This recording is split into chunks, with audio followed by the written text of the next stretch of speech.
සුවදායක සනසිලිදායක ජීවිතයක් ලැබේවා කියලා ප්‍රාර්ථනා කරනවා. ලෝකේ පරිබාහිරව නෙවෙයි තියෙන්නේ කියන එක අපි නිතර කියනවා. I regularly tell that this happiness and comfort doesn't exist outside of us. ඒක අපි ළඟ තියෙන දෙයක්. It's something that is within us. හැබැයි ඒක වැහිලා තියෙන්නේ. But it's covered. ඒක ගොඩක් දේවල් වලින් වැහිලා. There's many things that has covered it. ඒ නිසා මේ වැහිච්ච එක निराවරණය කරගත්තාම අපිට අපේ ජීවිතයේ සැනසීම සතුට මතුවෙනවා.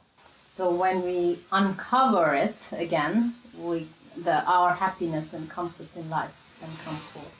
ඒ සඳහා අපිට විශේෂයෙන්ම බලපාන ප්‍රධාන සාධකයේ තමයි තමන්ගේ ශරීරය.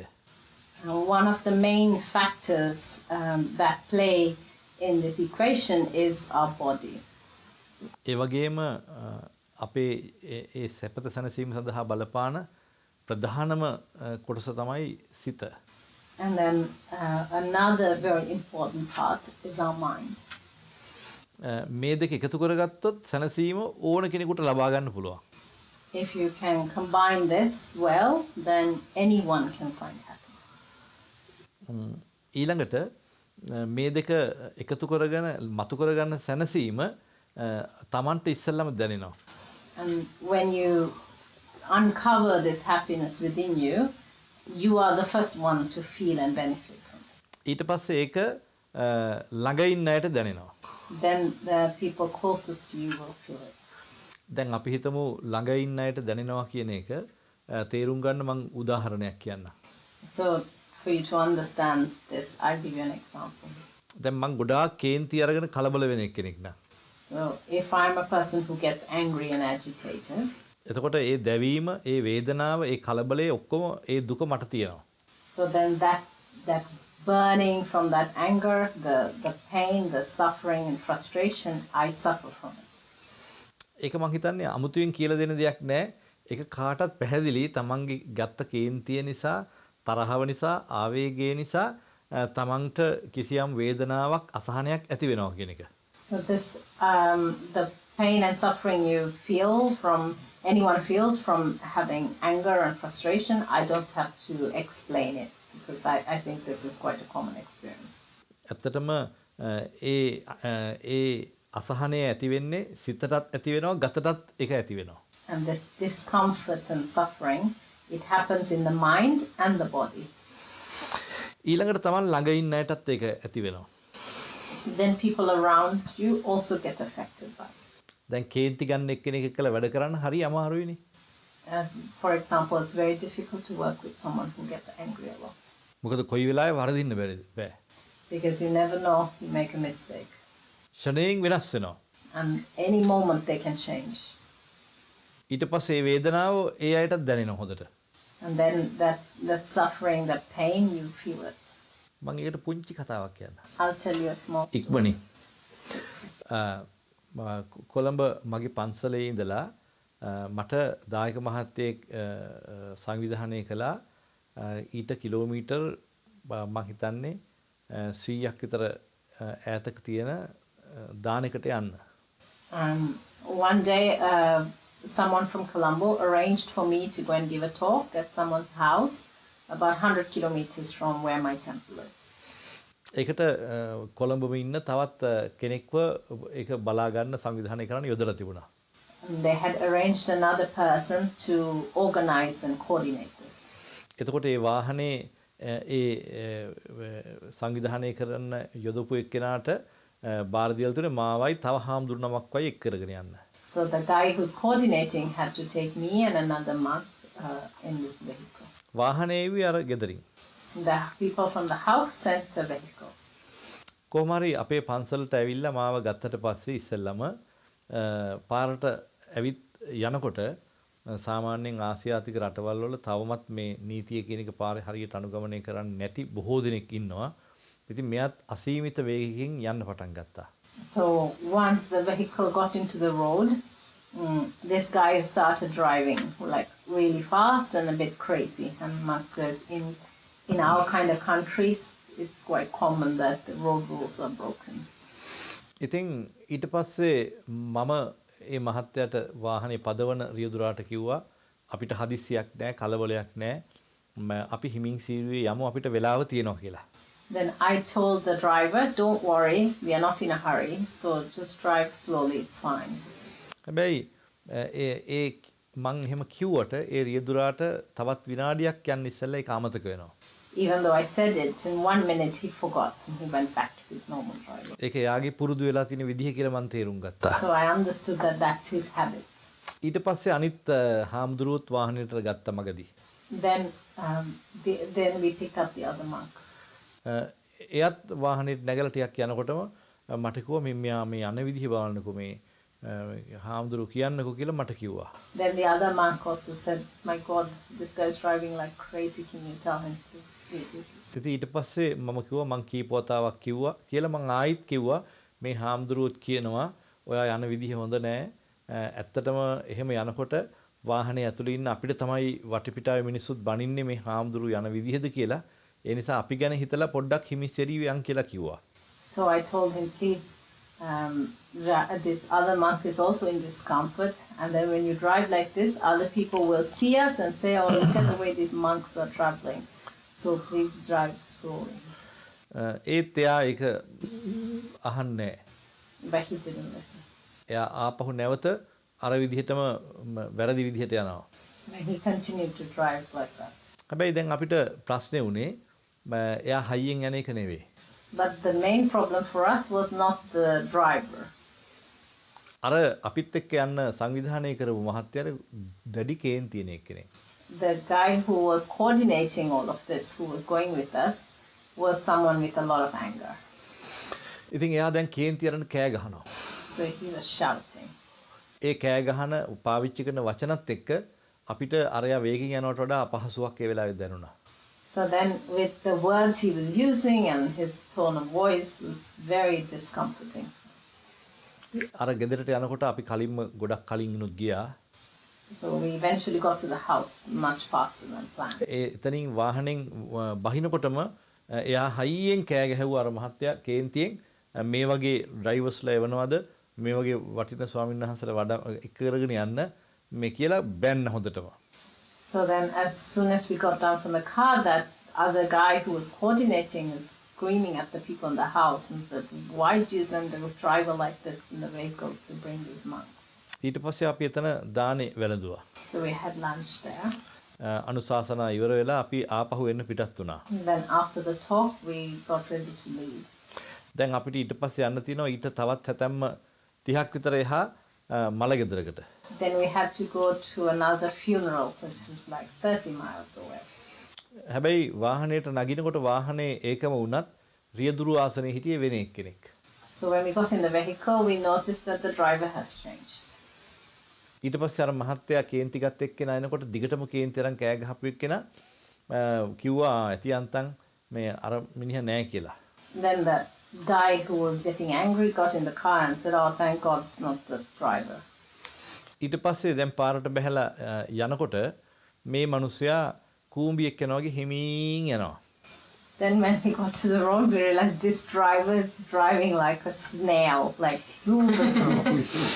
දැන් ඒ යන වේගෙන් ගිහිල්ලා අපිට මලගෙදරට යන්න වෙලා නැහැ. But if he goes at that speed, I realize we won't be able to get to the funeral on time. ඒ නිසා අපි කීප වතාවක් අපිට මේ අහවල් වලට එතන ඉන්න ඕනේ කියලා ඇඟෙව්වත් අර රියදුරා නෙමෙයි 7කටවත් ගණන් ගත්තේ. So many times we said, look, we're getting late, can we go a little bit faster? But the driver did not budge. දැන් ඊළඟ ඊටත් වඩා ලොකු ප්‍රශ්නේ බවට පත් වුණේ ආයි අර මහත්තයා කේන්ති ගත්තා. But then worse than that was that man shouting again. ඊට පස්සේ එයා දැන් අපි මරණ ගෙදරට යනකොට ඔක්කොම වැඩ ඉවර වෙලා. By the time we got to the funeral was over. ඊට පස්සේ අපි ආපහු කොළඹට ඇවිල්ලා ධර්මදේශනාවලට යන්න තිබුණා ඒවත්ත් යන්න බැරි වුණා. Then we had evening talks in Colombo, but we missed all of them. අර මහත්තයා ආපහු කොළඹට එනකම්ම කෑ ගහ බැන බැන තමයි ආවේ. So all the way until Colombo, that man was shouting in the car. ඉතින් අර හාමුදුරුවෝ මමයි කතා කළේ මේ වගේ කේන්ති ගන්න කෙනෙක් එක්ක ජීවත් වෙන අය කොච්චර දුකෙන් ඇද්ද කියලා. Then me and the other monk in the car was talking and thinking, living with someone who gets so angry, how difficult that must be. ඒ නිසා ඔබ කේන්ති ගන්න කෙනෙක් නම් මතක තියාගන්න ඔබගේ වටේ ඉන්න ඔබ ළඟම ඉන්න අය ගොඩාක් අසහනෙන් ඉන්නේ. So if you're someone who gets angry, then remember that people who are around you will be in a lot of discomfort. අපි හැමදාම කියනවා මේ කේන්තිය සාධාරණීකරණය කරන්න බෑ කියලා. I always tell people that you cannot justify anger. ඒක මිනිස්සෙකුට අදාළ දෙයක් නෙවෙයි. And it's not an emotion that is that is deserving for humans. ඒ නිසා විශේෂයෙන්ම යම් කෙනෙක් කේන්ති ගන්නවා කියලා කියන්නේ ළඟ ඉන්න තමනුත් දැවිලා ළඟ ඉන්න අයවත් දවනවා පුච්චනවා. What it means by getting angry is that you burn yourself and then you're burning others. ඒ කියන්නේ ඇත්තටම එයාට කිසිම කරුණාවක් නැහැ කියන එක. That shows that that person has no kindness. තමන් ගැනත් නැහැ අනුන් ගැනත් නැහැ. No kindness towards themselves and no kindness towards others. කරුණාවක් නැති මිනිස්සු අතර කවදාවත්ම සැනසීමක් නැහැ. In people who don't have kindness, they can't find happiness. එතකොට සමහරලාට කෙනෙක් කියන්න පුළුවන් අපි කරුණාව තියන්න ගියොත් කරුණාව ඇති කරගන්න ගියොත් අපිට අපේ ජීවිතේ අපේ අයිතිවාසිකම් නැති වෙනවා කියලා. Then someone can say if we try to foster kindness, we might lose our rights. ඇත්තටම ගොඩාක් අය මේ අයිතිවාසිකම් පිළිබඳව ඉන්නේ හරිම වැරදි මතවාදයක. I believe a lot of people, in terms of their rights, they're in a very wrong understanding.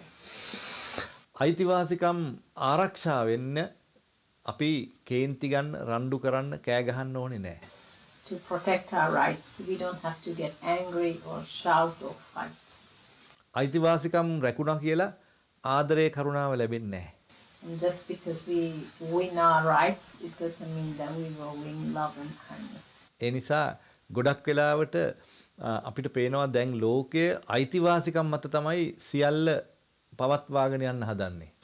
The modern world, it seems to be based on rights of different people. මම ඒකට පොඩි උදාහරණයක් කියන්නම්. I'll give you a small example. ඇත්තටම මම කාඩිෆ් වල දේශනාවක් කරන්න ආව ඉෂාරනෝනත් එක්කම එදා මම හිතන්නේ 40ක් 50ක් ඊටත් වැඩිද මන් දන්නේ නැහැ පිරිසක් හිටියා ඒ ශාලාවේ. So I came a while to give a talk in Cardiff with me, and there was about 50 people there at the talk. ඒ පිරිස අතරේ ආදරවන්ත යෝලක් හිටියා. In that crowd there was a couple. ඒ දෙන්නට පුටු දෙකක් තිබුණත් ඒ දෙන්න ඇත්තටම පාවිච්චි කළේ පුටු එකමාරයි. Even though they had 2 chairs, they were sitting in kind of 1.5 chairs. ඒ දෙන්න කොච්චර වාරයක් සිප වැළඳගත්තද කියලා මට හිතුණා ඒ කතාව වෙලාවේ. And they were constantly kissing and cuddling during the talk. සමහරලාට මට හිතුණා මගේ අතේ ඇඟිලි ප්‍රමාණය මදි කියලා. Then I tried to count with my fingers, but I ran out. අත් දෙක නෙමෙයි කකුල් දෙකේ ඒව ගත්තත් මදි. Both my fingers and toes, I ran out. තව ටිකක් වෙලා යනකොට මං හිතුවා මුළු ශාලාවෙම ඉන්න අය ඇඟිලි ටික එකතු කරලා ගත්තත් ඒගොල්ලෝ සිප වළඳගත්ත ප්‍රමාණය ගණින්න මදි. Then I realized that even if I used everyone's fingers and toes, everyone who's in the audience, we'd still run out. කොහොම වුණත් එදා ඒ දේශනේ ඒ විදිහට කරලා අවසන් වුණා. Then so somehow I managed to and did that talk. ඊට අවුරුදු දෙකකට පස්සේ මං ආයි කාඩිෆ් වලට ගියා. Then 2 years afterwards, I went back to Cardiff for another talk. එදත් විශාල පිරිසක් හිටියා. That day also there was a big crowd. මට හොඳට මතක නිසා අර යුවලත් හිටියා. And I recognized that couple who was also there. හැබැයි එදා ඒ දෙන්න පුටු දෙකක වාඩිලා හිටියේ. But that day they sat in 2 chairs. ඒ වගේම මම හිතාගත්තා ප්‍රමාණය කොච්චර හරි උපරිම ප්‍රමාණය මං ගණින්න ඕන කියලා හිත ඒගොල්ලෝ සිප වළඳ ගන්න මං ඇඟිලි ලැහැස්ති කරගෙන හිටියට එක පාරක්වත් සිප වළඳ ගත්තේ නැහැ. So I thought, okay, today I'm definitely going to count. So I had all my fingers ready, but they didn't hug or kiss even once. එක ඇඟිල්ලක්වත් මට නවන්න අවස්ථාවක් ලැබුණේ නැහැ. I didn't get the chance to even to fold one finger. ඊට පස්සේ කතා කරනකොට මම දැනගත්තා දැන් ඒ දෙන්න ස්වාමියා සහ භාර්යාව වෙලා කියලා. When I found out that they have got married. දැන් ඒගොල්ලෝ ස්වාමියෙක් භාර්යාවක් හැටියට ඒගොල්ලෝ කටයුතු කරන්නේ. So now they're acting like a married couple. දැන් එතකොට ආදරවන්ත යුවලක් හැටියට ඉන්නකොටත් එක විදිහක් ස්වාමියා භාර්යාව හැටියට ඉන්නකොට තව විදිහක් වෙන්න ඇයි හේතුව? So why is it that when they're a young couple in a relationship that they are acting in one way and after they get married they're acting in another way? හේතුව තමයි ඊට පස්සේ ඒගොල්ලෝ යන්නේ අයිතිවාසිකම් මත.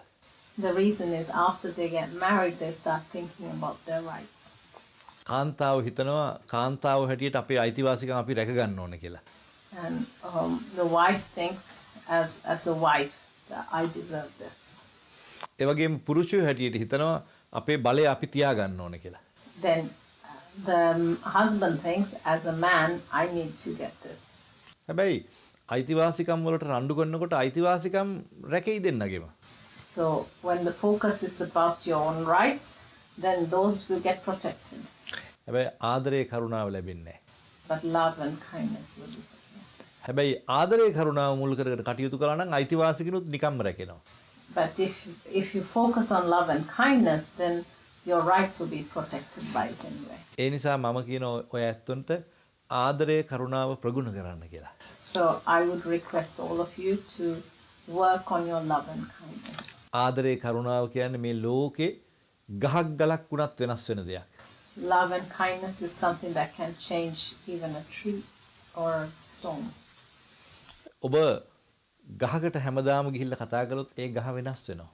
If you go to a tree and talk every day to that tree will change. ඒක මම හොඳටම දන්නවා.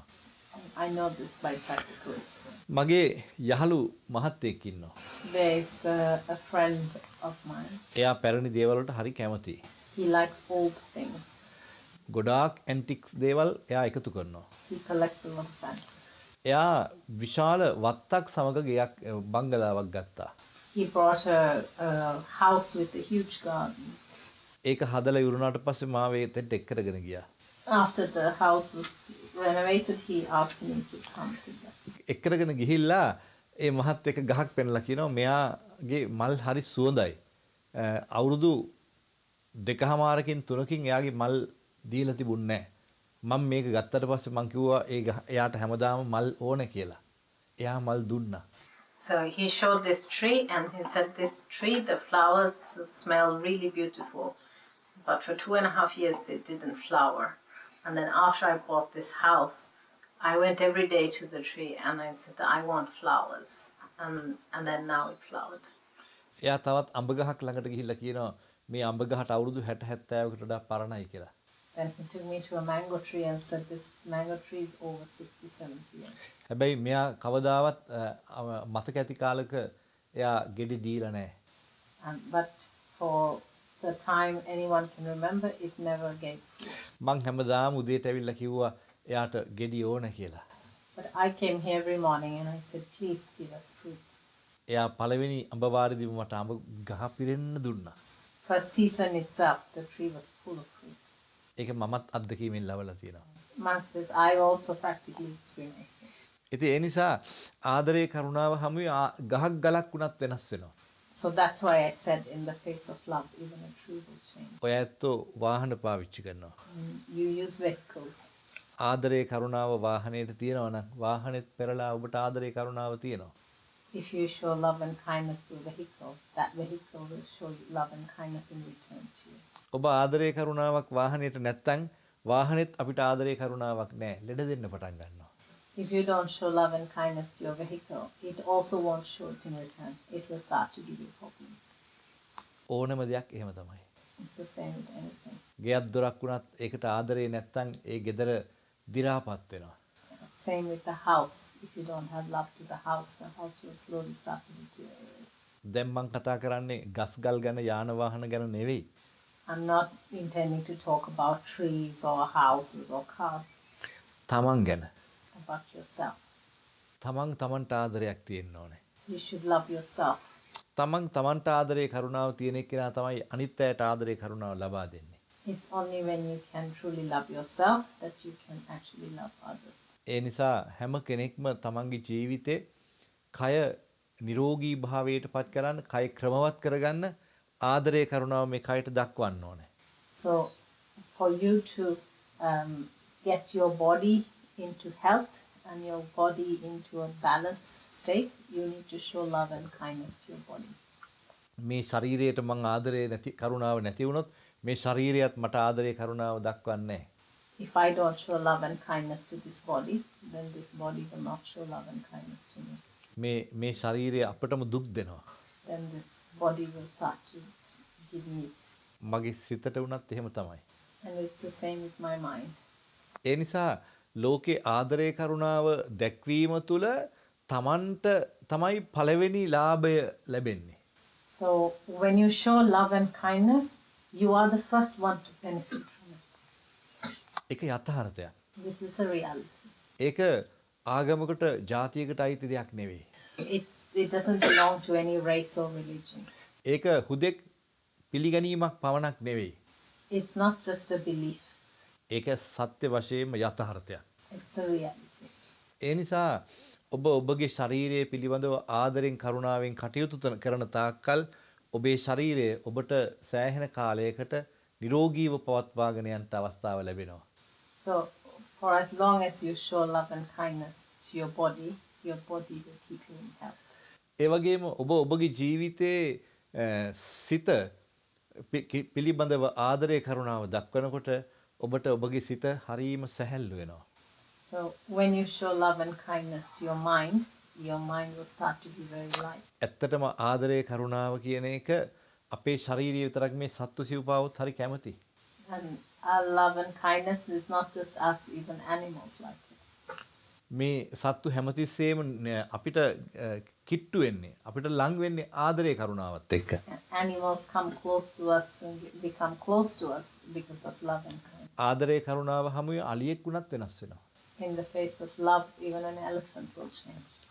අපේ රටේ අලි ගොඩාක් ඉන්නවා. We have a lot of elephants in our country. මොකද අපේ රටේ ගොඩක් කැලෑ තියෙනවා. Because we have a lot of forests. ඒ කැලෑවල ඉන්න අලි සෑහෙන ප්‍රමාණයක් අනාථ වෙනවා.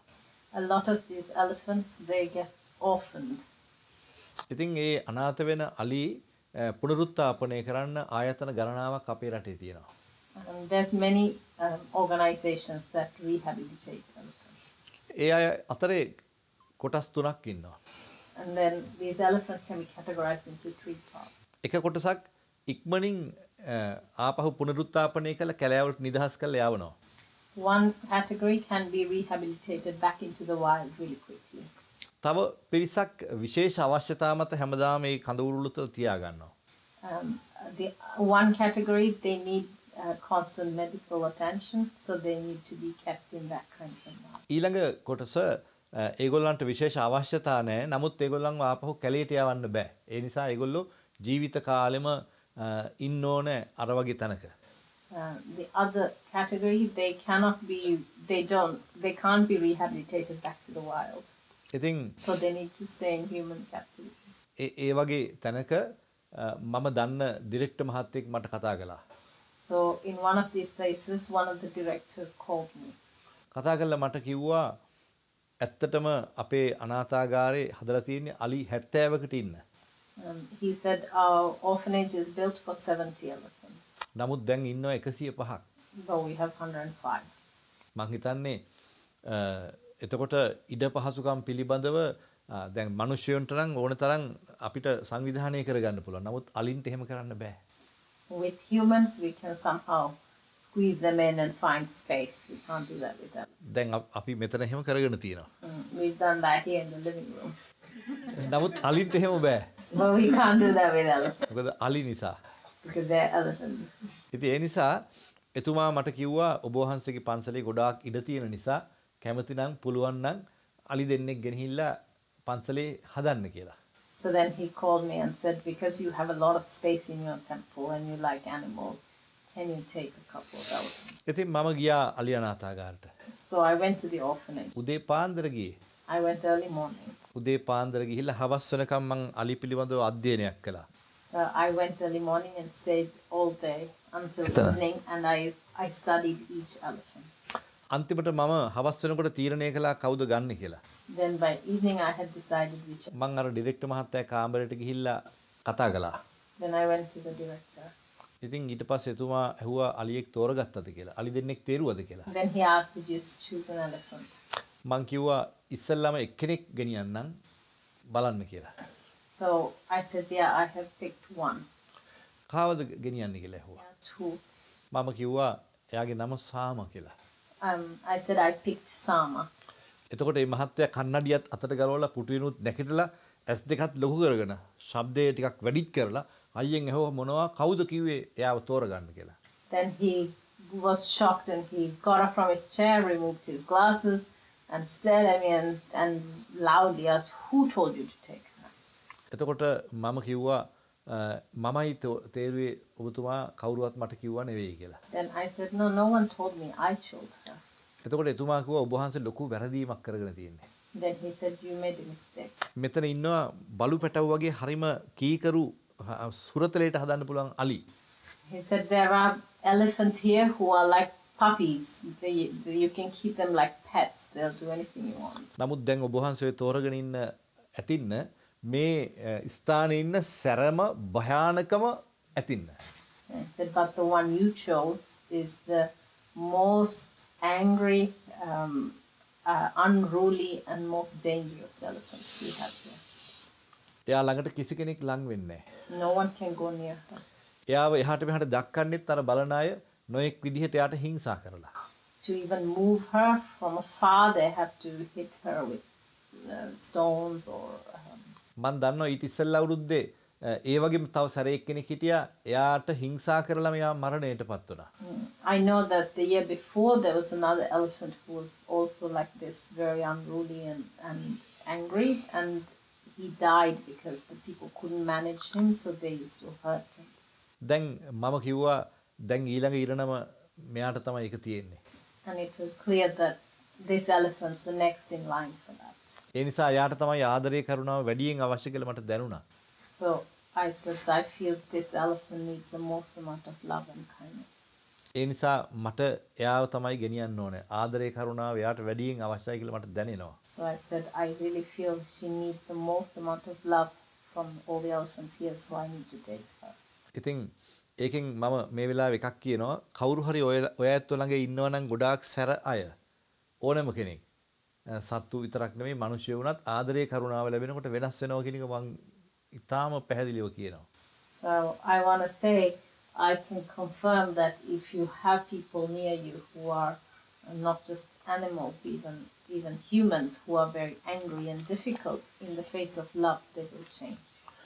ඉතින් මේ ඇතින්න අපේ පන්සලට ගේන්න ගොඩාක් අමාරු වුණා. It was very difficult to bring this elephant මොකද එයා ළඟට කවුරුත් ලං වෙන්නේ නැහැ. because no one can go near her. කඹ වලින් අර තොණ්ඩු දාලා කකුල් හතරම ගැට ගහලා ගහෙන් ගහට අරගෙන ලොරියකට යන්තම් පටව ගත්තා. So we had to tie each leg, like lasso each leg in, and then tie them from tree to tree and all four legs, and then pull her into the lorry. ඒ වගේම අපේ පන්සලට ගෙනහම එයා ලොරියෙන් බාපු ගමන් විශාල වශයෙන් හානි කළා මගේ ගස්වලට. And as soon as she got down from the lorry, when we got her to the temple, she destroyed everything around. ඊට පස්සේ ආව ගෙනහිල්ලා නියමිතනින් ගැට ගැහුවාම මං එයාට අන්නාසි ගෙඩියක් දුන්නා.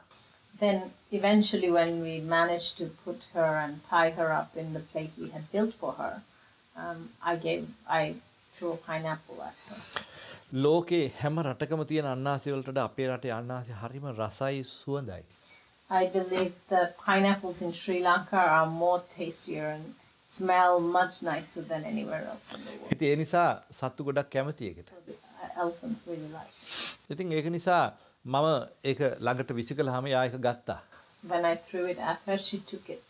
මං ඒකට සතුටු වුණා. So I was so happy එයා මාව පිළිගත්තා කියලා හිතලා. because I thought that meant she accepted me. හැබැයි එයා ඒක අරගෙන පාගලා මටම විසිකලා ගැහුවා කකුලෙන්. But she put it on the ground, squashed it with her leg and kicked it back at me. එයාගේ විරෝධය තරහව කේන්තිය මට පෙන්නවා. That's how she showed her anger and frustration. මං එයින් පසුතැවුන්නේ නැහැ. But I didn't give up. මම හැමදාම උදේ දවල් හවස දවසකට කීප වතාවක් ඉන්නකොට වතුර වීදුරුවකුත් අරගෙන මම එයාට නම කීකේ සාම මං ඔයාට ආදරෙයි මං ඔයාට ගොඩක් ආදරෙයි කීකේ ගිහිල්ලා ඒ වතුර වීදුරුව එයාගේ වටේ ඉහිනවා. So anytime I have during the day, morning and evening, and during the day if I have time, I go near her with a glass of water and I keep telling her, Sama, I love you, Sama, I love you, and then from a distance I throw the water at her. කොහොම හරි මාසයක් යනකොට මං සාම ළඟට ගියා. Within 1 month I managed to go right near her. එයාව අත ගෑවා. I can pet her. ඊට පස්සේ මාස දෙකක් යනකොට මං එයාව හොඳටම යාළු කරගත්තා. By 2 months she was super friendly with me. එයාට ඊට පස්සේ කට අරින්න ගියාම එයා කට අරිනවා. When I say open your mouth, she opens her mouth. වඳින්න කිව්වම වඳිනවා. When I say lie down, she lie down. නිදා ගන්න කිව්වම එයා නිදා ගන්නවා. If I say go to sleep, she go to sleep. ඉතින් එයාගේ වෙනස් වීම පිළිබඳව අර ආයතනයයි පුදුමයටපත් වුණා. And that organization, those people were shocked that she changed so much. එතන ඉන්න වැඩ කරන අය ඔක්කොම දිගට එන්න පටන් ගත්තා මේ සාම මෙච්චර වෙනස් වුණේ කොහොමද කියලා බලන්න. All the workers there started coming here to see how people can go near the Sama. අදටත් අපේ පන්සලට එන හැම කෙනෙක්ම සාම ළඟට යනවා. Now everyone who comes to the temple can go near Sama. අපේ සාමට කෑම කවනවා. And people can feed Sama.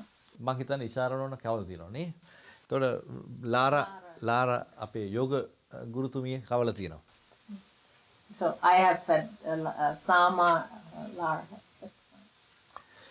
ඇත්තටම එයා දැන් පොඩි දරුවෙක් වගේ. Now she's like a little kid. අලියෙක් කියන්නේ කොච්චර ප්‍රමාණයක සතෙක්ද කියලා ඔයගොල්ලෝ දන්නවනේ. You know how big an elephant is. අලියෙක් උනත් ආදරයේ කරුණාව හැමුවේ වෙනස් වෙනවා.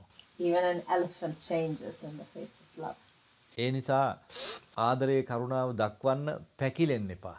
So don't hesitate to show love. ආදරයේ කරුණාව දක්වන්න කම්මැලි වෙන්න එපා. So don't be lazy to show love and kindness. ආදරයේ කරුණාව දක්වන එක අමාරු දෙයක් කියලා එතනින් මනසින් වැටෙන්න එපා. Don't think, oh, it's difficult to show love and kindness and give up. ආදරයේ කරුණාව දක්වනකොට ඔබ ඒක දක්වන්න පටන් අරගෙන ඔබ හරියට දියුණු කරන තාක්කල් ඒකේ ප්‍රතිඵලය ඔබට නොදකින්න පුළුවන්. Till you really develop yourself and purify your love, you might not see the result. ඇත්තටම මේ සිත පිළිබඳව කතා කළ යුතු දේවල් පැය ගණනාවක් කතා කරන්න පුළුවන්. Actually, this topic of the mind, we can talk for hours on this. ඇයි මං එහෙම කියන්නේ? මේ මගේ හිත තරම් මාව රවට්ටන කෙනෙක් ලෝකේ තවත් නැහැ. Why I say this is there is nothing that deceives one more than their own mind. මගේ හිත යහපත් දේ ලබා දෙන්න හරියට මැලි කරනවා. My mind is very lazy to give what is good to me. මගේ හිත මාව ගොඩක් වෙලාට අතරමං කරනවා. The mind tends to make us get lost. ඒ නිසා මම හැමදාම කියන්නේ ඔබලාගේ ජීවිතේ මේ මනස ඔබලාට කරන විනාශය ඔබලාට ලබා දෙන දුක ඒ මනස විසින් ගොඩනගන දේ යථාර්ථය ඔබ දකින්න. So what I'm asking you is try to see this reality of what the mind is doing. සමහර වෙලාවට මම කරුණු කාරණා හරියාකාරව කියා දෙනකොට සමහරලාට මගේ හිතම කියනවා අයියෝ මෙයා මං කෙනෙක් ඒ නිසා මෙයාට තේරෙන්නේ නැහැ කියලා කියනවා. Sometimes when I teach things, people think, oh, he is a monk, he doesn't understand. එයාට තේරෙන්නේ අපේ ප්‍රශ්න කියලා හිත කියනවා. People think, oh, he doesn't understand my problems, he's a monk. ඒ කවුද කියන්නේ? Who says that? ඔබේම හිත. It's your mind. ඒ කියන්නේ ඔබේ හිත කැමති නෑ. ඔබේ හිත හැමතිස්සෙම ගෙනියන්න උත්සාහ කරන දුකට. Your mind will always lead you towards suffering. ඔබේ හිත හැමතිස්සෙම ඔබව රවට්ටන්න උත්සාහ කරනවා. To always try to deceive you. ඔබේ හිත ඔබව රවට්ටලා ඊට පස්සේ ඒකෙන් වේදනාවත් ආපහු විඳවනවා ඒ හිත විසින්ම. So it deceives you, and then from the mind itself you suffer for it. ඒ නිසා මම කියන්නේ ලෝකේ සැපත සැනසීම කියන එක ඔබේ සිත සහ කය තුලින් ගොඩනගන්න ඒකට හැකියාව ඔබට තියෙනවා. So I would say your happiness and comfort, develop it from your own body and mind. මම සතුටෙන් සැපෙන් ඉන්නේ හාමුදුරු කෙනෙක් නිසා නෙවෙයි. I'm not living a happy life because I'm a monk. මිනිස්සෙක් හැටියට මම මගේ හිත පිළිබඳව අධ්‍යයනය කළා. Because I have actually analyzed and worked on my mind. මගේ හිත මට අවශ්‍ය විදිහට මම පාලනය කළා. I have learned to control my mind the way I want.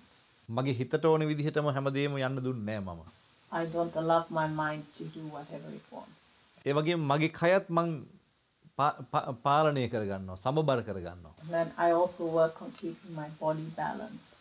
එතකොට අපිට බාහිරව මොන බාධක මොන කරදර මොන ප්‍රශ්න ගැටලු ආවත් අපිට ඇත්තටම අපේ ජීවිතේ මැරෙනකන් සතුටින් ඉන්න පුළුවන්.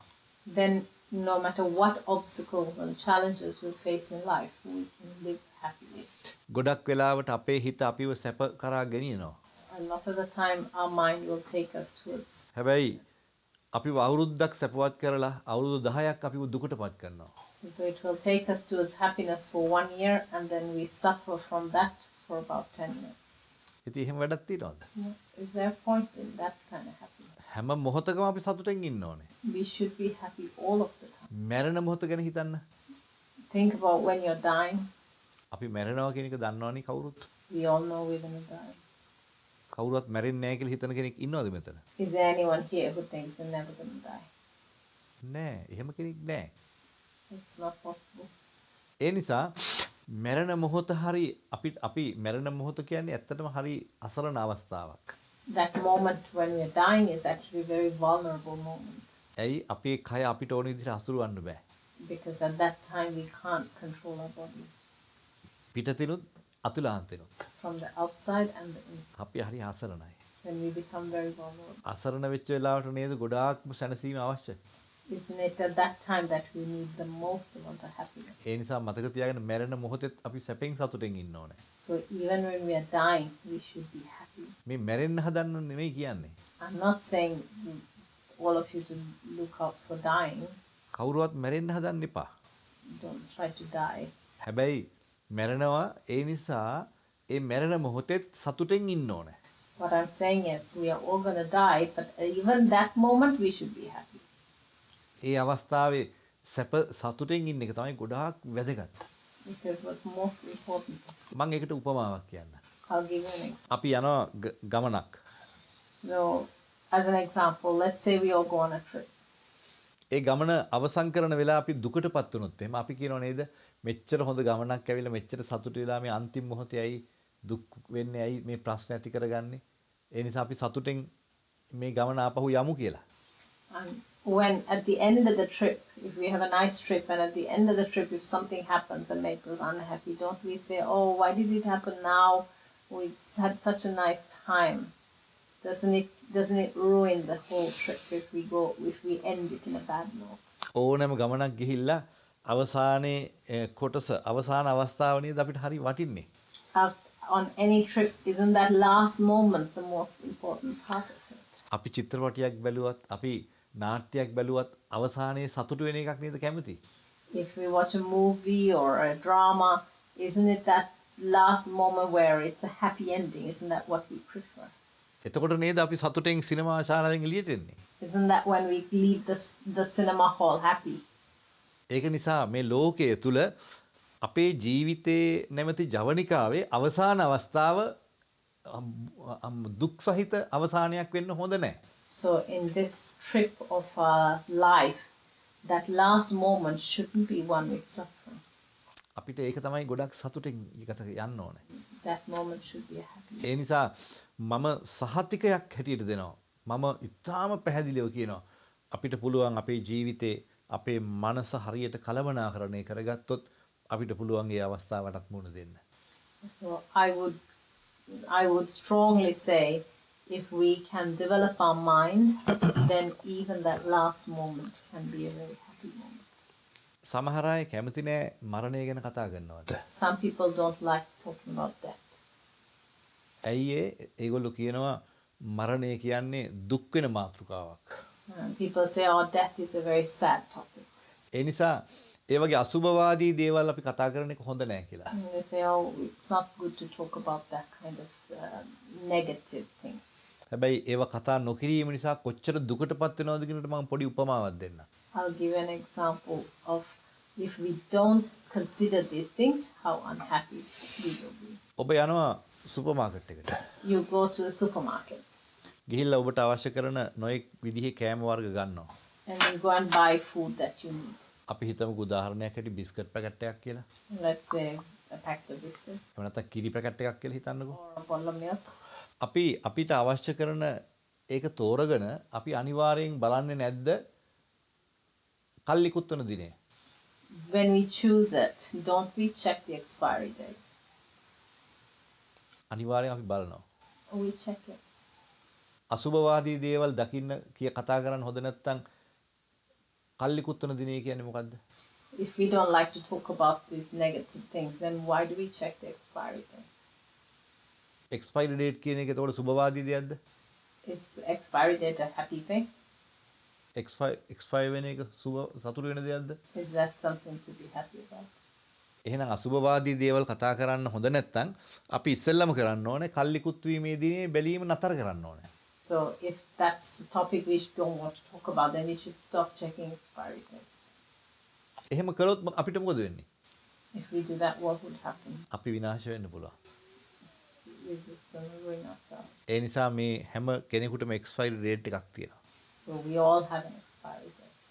මේ ලෝකේ හැම දෙයකටම එක්ස්පයරි ඩේට් එකක් තියෙනවා. Everything in this world has an expiry. ප්‍රශ්නේ තියෙන්නේ අපේ එක්ස්පයරි ඩේට් එක අපි තවම දන්නේ නැහැ. The problem is we don't know our expiry date.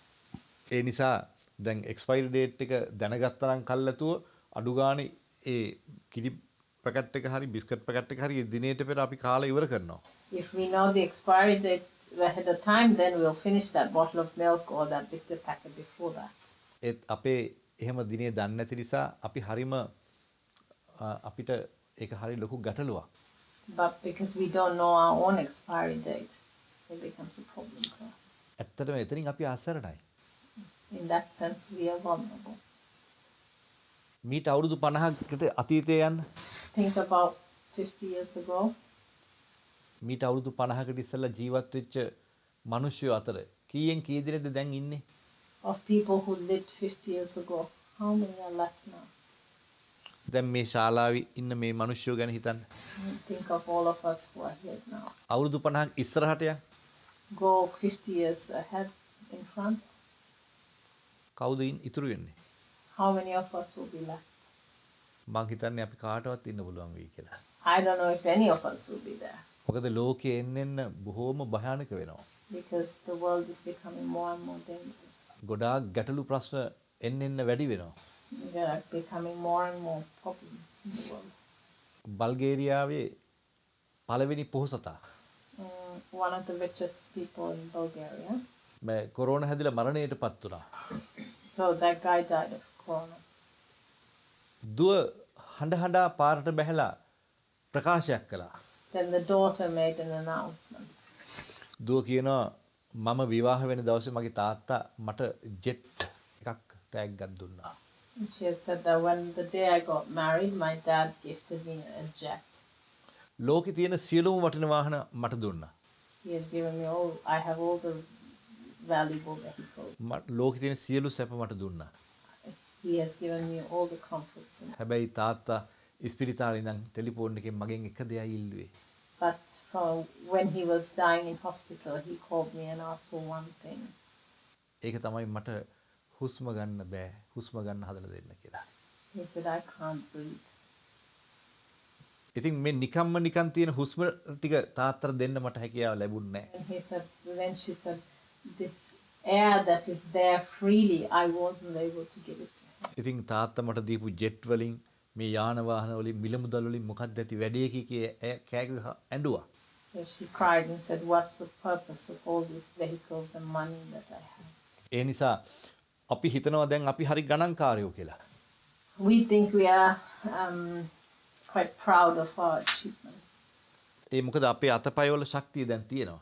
Because at the moment our body is strong and we have strength. අපිට කාට උනත් අපිට ඕන කෙනෙකුට ගහන්න බනින්න උනත් යන්න හැකියාව තියෙනවා. We can even go for a fight with anyone. We have that. හැබැයි මේක හැමදාම ඔබට තියෙනවද? But this strength is not there with us forever.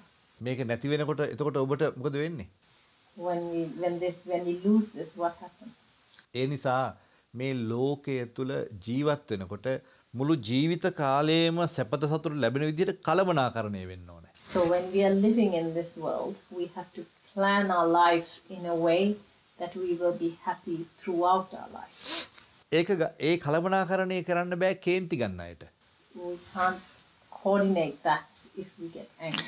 ඒ කලමනාකරණය කරන්න බෑ කරුණාව මෛත්‍රිය නැති අයට. You can't coordinate that if you don't have love and kindness. ඒ කලමනාකරණය කරන්න බෑ ආදරය නැති අයට. You can't coordinate it if you don't have love. ඒ නිසා මා ඉල්ලා හිටින්නේ ඔබ හැම කෙනෙක්ම ඔබගේ ජීවිතේ ශරීර ශක්තිය ගැන හිතාගෙන ආඩම්බර වෙලා එයින් මත් වෙන්න එපා. So I would ask you, don't think of just your physical body and get all proud about it. ඔබට තියෙන ධන ධාන්‍ය යාන වාහන ගැන හිතලා ඔබ ආඩම්බර වෙන්න එපා. Don't think about wealth that you have and be proud of it. මේවා ක්ෂණයෙන් වෙනස් වෙන්න පුළුවන්. Because these things can change any minute. එදාට අපි හරි අසරණ වෙනවා. And when it changes, we become very vulnerable. මුළු බල්ගේරියාවේ ඉන්න මහා ධනවතා තමන්ගේ හුස්ම රැල්ල ගන්න බැරුව අසරණලා ලෝකෙ දාලා ගියා. The richest man, one of the richest men in Bulgaria, had all that wealth, but in the end died because he couldn't breathe. ඒක තමයි යථාර්ථය. This is the reality. දැන් මීට අවුරුදු 25කට ඉස්සෙල්ලා මේ රටේ හිටපු ඉතාම සුන්දර චරිතයක් අපි නිතර පහුදොස් ටිකේ කතා කළා.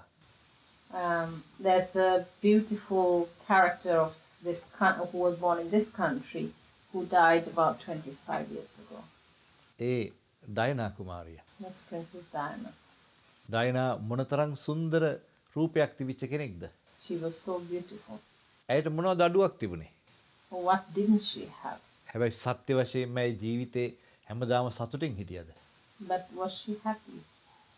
ඒ වගේ මයිට ඇයිගේ ජීවිතේ පවත්වාගෙන යන්න පුළුවන් වුණාද? Did she even manage to maintain her life?